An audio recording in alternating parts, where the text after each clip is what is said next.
Yohanes pasal yang ke-14 ayat 1 sampai dengan ayat yang ketiga. Di sana dikatakan seperti ini. Yohanes pasal yang ke-1 ayat pasal yang ke-14 ayat yang pertama sampai dengan ayat yang ke-14.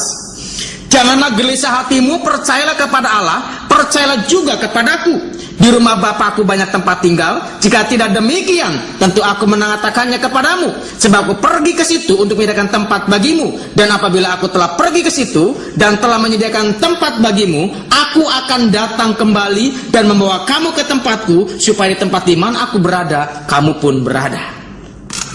Jadi sekarang Yesus ada di rumah Bapa. Yesus sekarang ada di rumah Bapa, dan dia sedang menyediakan tempat bagi saya dan saudara.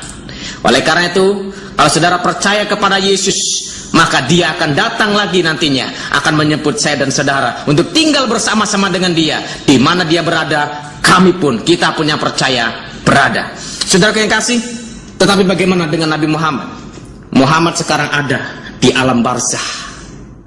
Dia mati dan dia dikuburkan di Madinah. Dan sampai saat ini umatnya, setiap tahun mereka berbondong-bondong pergi ke sana hanya untuk pergi untuk berziarah ke makam Nabi Muhammad. Saudara yang kasih, dan kemudian seterusnya bagaimana? Dan siapakah yang menggerakkan, siapakah yang memimpin Yesus dan Muhammad itu? Di dalam Alkitab sangat jelas sekali bahwa Yesus katakan dalam Yohanes pasal yang 14 ayat yang ke-10, tidak percayakah engkau bahwa Bapa di dalam aku dan aku di dalam Bapa? Apa yang aku lakukan bukan berasal diriku sendiri, tapi Bapakku yang melakukan pekerjaannya. Jadi Yesus dipimpin oleh Roh Allah. Bahkan Al-Quran bersaksi di dalam surat yang keempat ayat 71 bahwa Yesus dikuatkan dengan Roh Kudus. Isa Al-Masih dikuatkan dengan Roh Kudus. Di dalam Yesus ada Roh Kudus, sehingga yang menggerakkan, sehingga yang memimpin dia, sehingga yang mengarahkan dia adalah Roh Kudus, yaitu Roh Bapa, yaitu Roh Allah sendiri. Tetapi saudara yang kasih, kalau Muhammad dia digerakkan oleh roh dunia. Dan kemudian kita lihat bagaimana Allahnya. Yesus mengajarkan kepada kita bahwa Allah yang kita sembah adalah roh.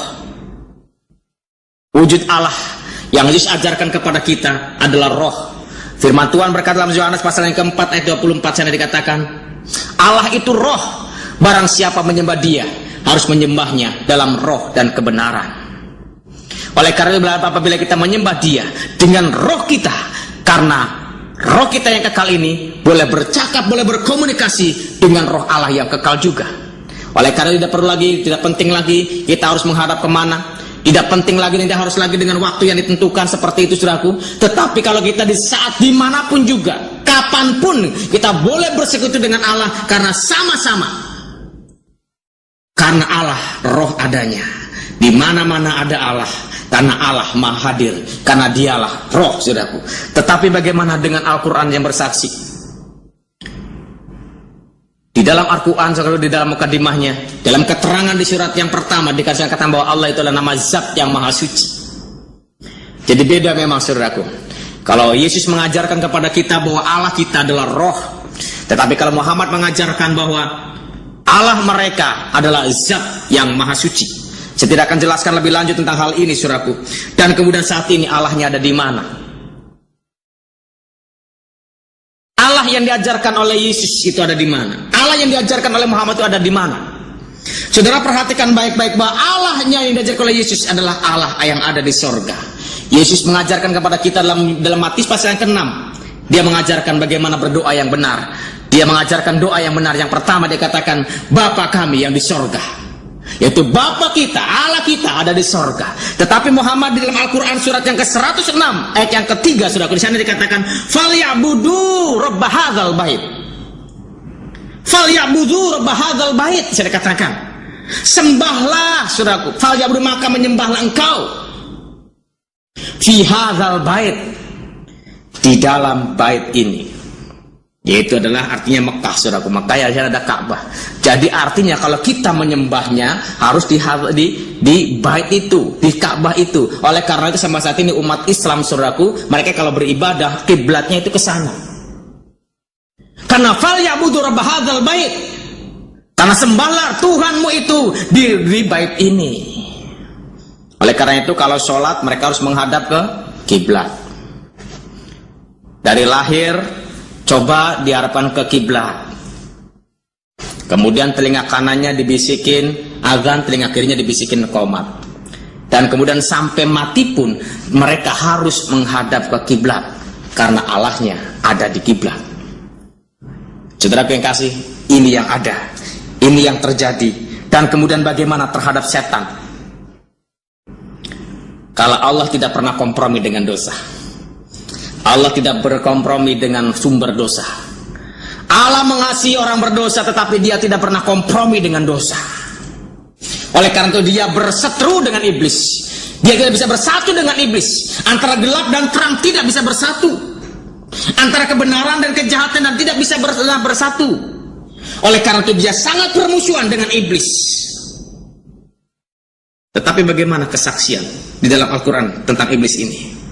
Yaitu di surat 55. Di surat 55 ayat yang ke 46. Surat 55 yaitu surat Ar-Rahman ayat yang ke 46. Di sana dikatakan demikian. Dan bagi orang yang takut akan saat menghadap Tuhannya ada dua surga. Jadi saudara kasih, jadi kalau ada orang yang takut atas penghakiman itu, maka disediakan dua surga. Saudaraku, kalau kita lihat keterangannya dikatakan surganya ada dua. Mengapa? Karena surga disediakan untuk manusia dan ada lagi surga untuk jin. Jadi artinya setan pun saudarakan disediakan surga. Artinya Allah pun bisa bersahabat, boleh bersama-sama dengan jin. Jadi ada dua surga, surga untuk manusia dan surga untuk jin, saudaraku. Tetapi Yesus mengajarkan bahwa Allah tidak pernah kompromi dengan yang namanya setan, dengan yang namanya jin. Karena setan dalam bentuk apapun tetap setan, saudaraku. Secantik apapun yang setan lakukan, tetap dia setan, saudaraku. Tetap dia jahat, saudaraku. Yang lebih heran, saudaraku, sekarang muncul setan-setan itu nggak digambarkan seperti yang sangat menakutkan. Tapi sekarang setan-setan itu setannya cantik-cantik. Yang digambarkan dalam sinetron itu adalah si manis jembatan Ancol. Setan muncul dengan setan yang cantik-cantik, saudaraku. Hati-hati, firman Tuhan katakan apa, saudaraku? Bahwa iblis adalah si raja dusta. Dia tidak punya kuasa apa-apa karena kuasa adalah dihancurkan oleh Tuhan Yesus Kristus. Yang dia lakukan hanya menipu, membohongi manusia supaya dia jauh daripada Tuhan. Yang seterusnya, saudara kasih, yang paling penting saudara, bagaimana kita harus jelas, kita harus memilih, karena kita akan ada tujuan akhirnya, finalnya itu yang paling penting, saudaraku. Bukan sikap sekarang, bukan sikap pertengahan, tapi ujungnya yang paling penting. Apa tujuan kita mengikuti ajaran Yesus? Apa tujuan kita mengikuti ajaran Yesus Kristus sebagai firman Tuhan? Apa, saudaraku? Karena Tuhan berkata seperti ini di dalam 1 Petrus pasal yang pertama ayat yang ke-9. 1 Petrus pasal yang pertama ayat yang ke-9. Demikianlah firman Tuhan, 1 Petrus pasal yang pertama ayat yang ke-9. Karena kamu telah mencapai tujuan imanmu, yaitu keselamatan jiwamu. Jadi kalau kita mengikuti ajaran Yesus, saudaraku, karena ingin mencapai, bahkan Tuhan katakan sudah mencapai tujuan imanmu, yaitu keselamatan jiwamu. Jadi kita inginkan selama seperti doa seperti ini, Rabbana atina fid dunya hasanah wa fil akhirati hasanah. Di dunianya juga hasanah, di akhiratnya pun hasanah. Di dunia pun selamat, akhirat pun selamat, saudaraku. Jelas tujuan akhirnya itu keselamatan jiwa. Jadi percuma saja kita capek-capek mengikuti ajaran seseorang tetapi akhirnya, saudaraku, bukan masuk surga tapi malah masuk neraka. Ini kan sayang sekali, saudaraku. Oleh karena itu sangat jelas ketujuan untuk mengikuti Yesus. Sangat jelas kita beriman kepada Yesus, yaitu karena tujuan iman kita adalah keselamatan jiwa kita. Tetapi di dalam Al-Quran tidak ada tertulis tujuan imannya seperti apa. Dan kemudian keselamatannya, saudaraku. Keselamatan, kalau kita bersama dengan Yesus, keselamatannya itu pasti selamat. Firman Tuhan berkata, Markus 16 ayat 16 yang dikatakan, barang siapa yang percaya dan dibaptis, maka akan mendapatkan keselamatan itu. Barang siapa yang menerima anak, dia akan diberikan kuasa untuk menjadi anak-anak Allah. Karena engkau adalah anak Allah, maka kau berhak untuk mewarisi semua kerajaan Allah. Semua yang dimiliki Allah diwariskan kepadamu. Huwallazi khalaqalakum ma fil ardi jami'a. Surat Al-Baqarah 29 dikatakan, Tuhan menciptakan semuanya ini hanya untuk manusia, bukan untuk jin. Untuk manusia. Huwallazi khalaqalakum ma fil ardi jami'a, untuk semua. Jadi Allah menciptakan semua ini, menciptakan alam, laut, dunia ini saudaraku hanya untuk manusia sebenarnya. Tetapi yang disediakan ini dirusak oleh setan. Oleh karena itu keselamatannya pasti. Mengapa kok bisa pasti? Karena hanya Yesus satu-satunya pribadi yang berasal dari sorga. Karena Yesus satu-satunya pribadi yang memang firman Allah yang menjadi manusia. Satu-satunya pribadi yang sungguh-sungguh Allah sendiri yang turun ke dunia ini. Sehingga kalau kita ke sorga, itulah hak dia. Karena dialah pemilik sorga itu. Tetapi kalau mereka saudaraku, saudara mungkin boleh cek, boleh tanya. Maka saudara kalau misalkan kebetulan bertemu, berjumpa dengan seorang ulama, saudara boleh bertanya, Pak Kiai, kalau saudara meninggal, kalau Pak Kiai meninggal itu nanti kemana? Surga atau neraka? Dia dengan baik, dia merendahkan hatinya, dia berkata seperti ini, ya insya Allah masuk surga. Kalau amal baiknya diterima si Allah, ya masuk surga. Kalau tidak, ya neraka, saudaraku. Dan kemudian seterusnya, saudaraku, bagaimana pada saat waktu mati? Orang Kristen itu, saudaraku, kalau mati sudah perhatikan baik-baik. Dulu, saudaraku, sebelum saya bertobat, saudaraku, saya paling takut melihat orang mati. Takut sekali kalau mendengar orang mati gitu, takut, nggak mau lihat, saudaraku. Mengapa? Karena begitu mengenaskan, saudaraku. Dia dibungkus saja gitu kayak lemper, saudaraku. Sangat mengenaskan sekali, saudaraku. Dan kemudian, saudaraku, kita lihat bagaimana kalau orang Kristen meninggal. Pada saat saya bertobat, saya diajak sama seorang hamba Tuhan untuk melawat orang yang meninggal. Dan kemudian saya takut-takut ke sana, saudaraku. Saya takut. Tapi pada saat itu saya boleh duduk bersama-sama dengan mereka dan saya tidak tahu keluarga dan Pak Pendeta ini pergi keluar, ditinggal saya sendirian di ruang mayat itu, saudaraku. Pada saat saya melihat itu, saudaraku, saya udah merinding ya, takut begitu, saudaraku. Tetapi saya mulai coba melihat, saya mulai tengok, saudaraku, karena masih di peti, belum ditutup petinya. Dan saya melihat orang meninggal itu, waduh, kok tidak mengenaskan, saudaraku. Bahkan kadang-kadang saya heran. Kalau orang Kristen meninggal, saudaraku, dia pakai dasi, pakai jas, pakai sepatu, kadang-kadang pakai kacamata juga dipakai, saudaraku. Pakai cincin juga, saudaraku. Dan dia menghadapnya bukan ke kiblat, bukan ke timur, ke barat, utara, selatan, tidak, saudaraku. Tapi menghadapnya ke atas. Karena kita mengimani bahwa Allah itu ada di atas, digambarkan surga itu ada di atas, saudaraku. Oleh karena itu pasti orang ini akan sampai ke surga. Makanya dia menghadapnya ke atas terus, nanti ketemu dengan Tuhan dan sampai ke surga. Jadi gak nabrak kiri, gak nabrak kanan, saudaraku. Gak nabrak utara, gak nabrak selatan, gak nabrak timur, gak nabrak ke atas dan berjumpa dengan. Yang lebih halnya kalau orang perempuan yang meninggal, saudaraku. Kalau anak Tuhan yang perempuan meninggal itu lebih hebat lagi. Mengapa dikasih bedak, di make up, saudaraku? Sebelumnya dikuburkan dia di make up, dikasih lipstick begitu, kok begitu cantik dan tidak mengenaskan, saudaraku. Dan mulai saat itu saya tidak lagi takut untuk melihat orang mati. Kenapa? Karena orang percaya kepada Yesus, keselamatan itu pasti. Dan firman Tuhan katakan di Yohanes pasal yang ke-14 ayat yang pertama sampai dengan yang ketiga, aku sedang menyediakan tempat bagimu. Apabila tempat sudah ada, maka akan kembali kepadamu dan aku akan membawa engkau supaya di mana aku berada, engkau pun berada. Jadi kalau orang Kristen meninggal itu dijemput sama Tuhan Yesus sampai diantar langsung ke surga, karena dialah jalan, kebenaran dan hidup itu. Tetapi kalau mereka, saudaraku, mereka tinggal di alam barzah. Dan kemudian, saudaraku, waktu penghakiman bagaimana? Karena Alkitab maupun Al-Quran mengatakan bahwa, Alkitab maupun ajaran Muhammad mengatakan bahwa yang menghakimi umat manusia adalah Yesus Kristus. Maka dia pasti lolos karena dia percaya kepada Yesus. Karena dia percaya kepada sang hakim itu. Tetapi, saudaraku, kalau mereka itu binasa, masuk neraka. Dan tindakannya seperti apa? Tindakan orang Kristen itu harus mencerminkan tindakan kasih yang Tuhan sudah nyatakan. Saudara yang kasih, karena begitu besar kasih Allah akan dunia ini sehingga dia mengaruniakan anak yang tunggal. Kalau Allah telah mengasihi saya dan saudara, maka perintah Tuhan, hendaklah engkau pun saling mengasihi. Kalau engkau sungguh-sungguh mengasihi Allah, kalau engkau mengatakan bahwa engkau mengasihi Allah, maka engkau harus saling mengasihi. Karena firman Tuhan dikatakan, bagaimana engkau bisa mengasihi Allah yang tidak kelihatan, sedangkan saudaramu sendiri yang kelihatan engkau tidak bisa mengasihinya. Itu omong kosong, saudaraku. Lalu tindakannya adalah tindakan kasih.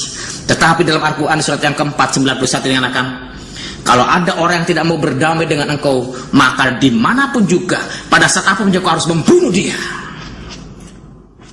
Saudaraku, ini ajaran sangat berbeda. Tapi firman Tuhan Yesus mengajarkan pada kita, kasihilah musuhmu. Balaslah kejahatan dengan kebaikan. Jangan membalas kejahatan dengan kejahatan, tapi balaslah kejahatan dengan kebaikan. Karena Allah itu kasih adanya. Lalu sikap kita, tingkah laku kita harus mencerminkan kasih Allah. Supaya sungguh-sungguh kita yang telah merasakan kasih Allah itu akan memancarkan kasih Allah. Sehingga orang lain pun boleh merasakan ada kasih Allah dalam kehidupan kita. Dan kemudian bagaimana kehidupan kesehariannya, saudaraku. Di dalam kitab Roma pasal yang ke-8 ayat 14 yang dikatakan, semua orang yang dipimpin roh Allah adalah anak-anak Allah. Jadi kalau anak-anak Allah, orang-orang yang percaya kepada Yesus, yang telah diberikan kuasa menjadi anak-anak Allah, akan dipimpin oleh roh Allah. Hidupnya akan dipimpin oleh roh Allah. Hidupnya akan diatur oleh roh Allah. Hidupnya akan dipenuhi dengan roh Allah. Sehingga dia boleh bersekutu setiap saat, boleh berjumpa setiap saat dengan Allah, dan bisa berkomunikasi langsung dengan Allah, karena Allah ada di hati orang percaya. Saudara yang kasih, baru-baru ini saya mendapatkan email. Ada saudara kita bertanya seperti ini. Dia katakan, Pak, orang Kristen kok aneh ya Pak? Kok berani-beraninya mengatakan dirinya itu anak Allah? Kok berani-beraninya mengatakan dirinya itu anak Allah? Sedangkan berjumpa dengan Allah itu masih seminggu 1 kali. Bagaimana bisa kita mengaku dirinya anak Allah, kok berjumpanya hanya 1 kali dalam 1 minggu?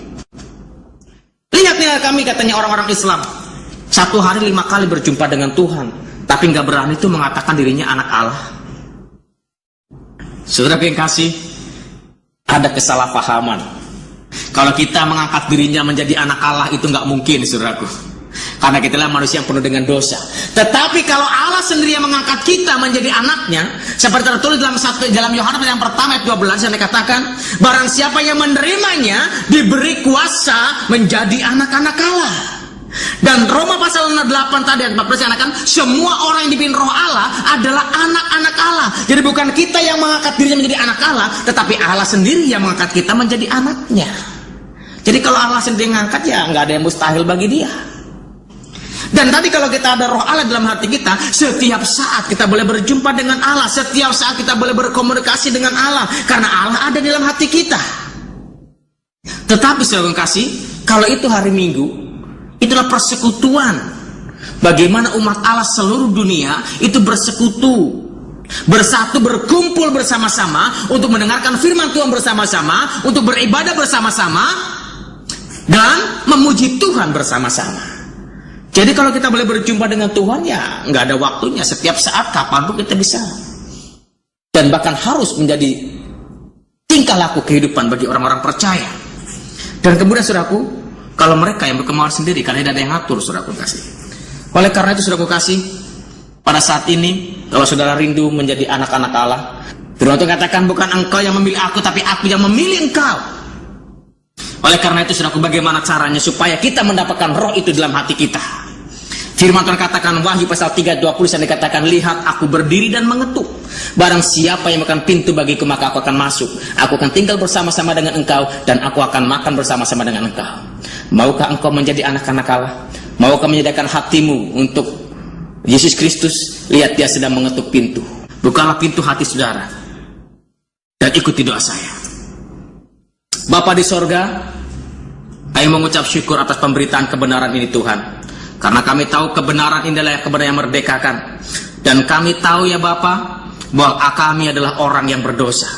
Oleh karena Tuhan, ampuni saya, kuduskan saya, sucikan saya. Dan kami mengundang Kau Yesus untuk masuk dalam kehidupan saya, yang mengatur kehidupan saya, menjadi raja dalam kehidupan saya, dan menjadi Tuhan dalam kehidupan saya. Dalam nama Yesus kami berdoa. Amin.